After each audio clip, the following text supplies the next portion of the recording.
Coming up in VUCast, see a baby's life-saving surgery performed before the infant is even born. A former senator and Vandy grad shares important pieces of history. And see who's taking part in a hot weather home run.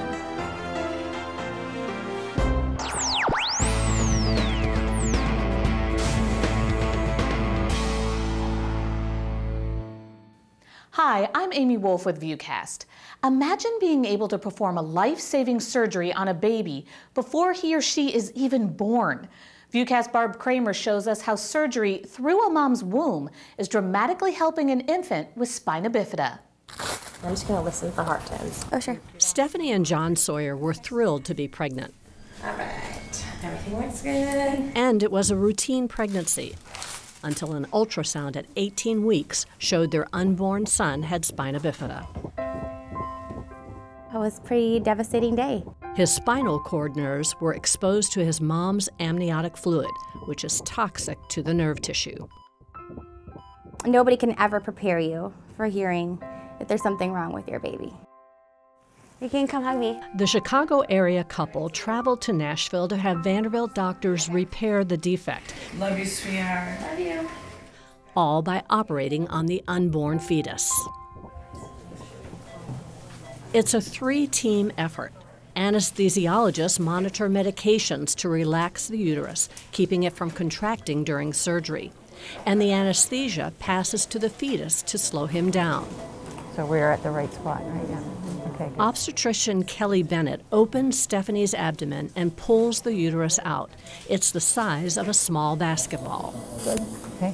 The uterus is open just enough for doctors to see the defect on the unborn little boy.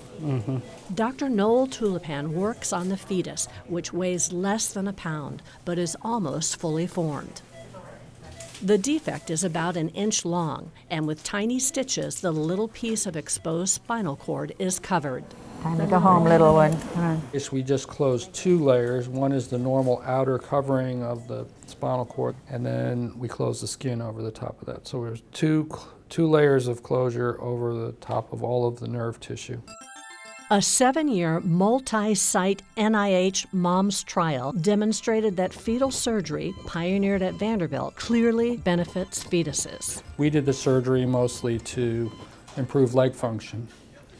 And as it turns out, really the most dramatic improvement related to the surgery is this fluid buildup on the brain. The reduction in this hydrocephalus and the need for shunting is probably the biggest benefit. A few days recovering at Vanderbilt,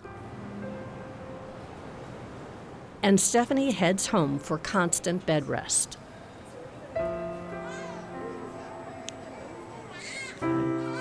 And 10 weeks later, Stephanie sees newborn son Will. And so far, no drainage shunt is needed, and he has no bladder problems. He has movement in his legs, but started therapy right away to improve their strength and movement. We're just going to continue to try to do whatever we can to put him in the position to be the most successful he wants to be. The delicate fetal surgery, his parents say, was the right decision for Will, giving him a brighter future. It's an amazing procedure that they could actually do that. For VUCast, Barb Kramer reporting. Dr. Tulipan has performed more than 200 fetal surgeries, more than anyone in the world. He believes the surgery will eventually be done using small openings through the abdomen instead of current open surgery. It could also be used to repair heart and bladder defects and even cleft palate in babies before birth. Be wise and wind yourself up for more life-changing research. Check out news.vanderbilt.edu/research. Two Vanderbilt alums who devoted their lives to politics and public service are sharing important pieces of history.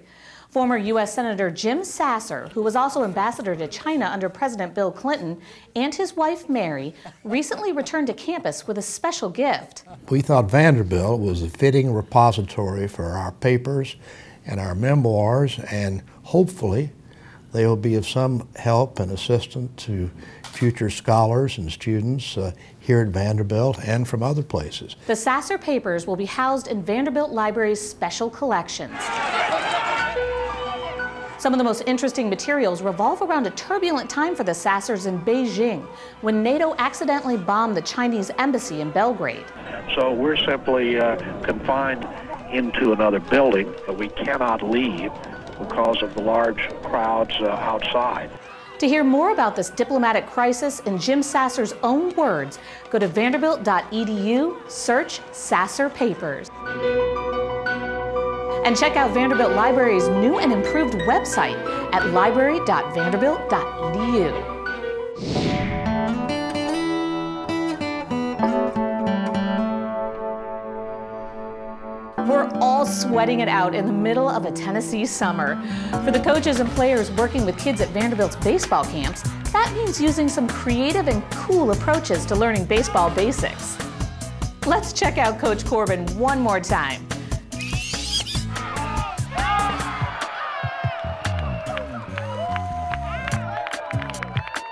Looks pretty fun to me. For VUCast, I'm Amy Wolf.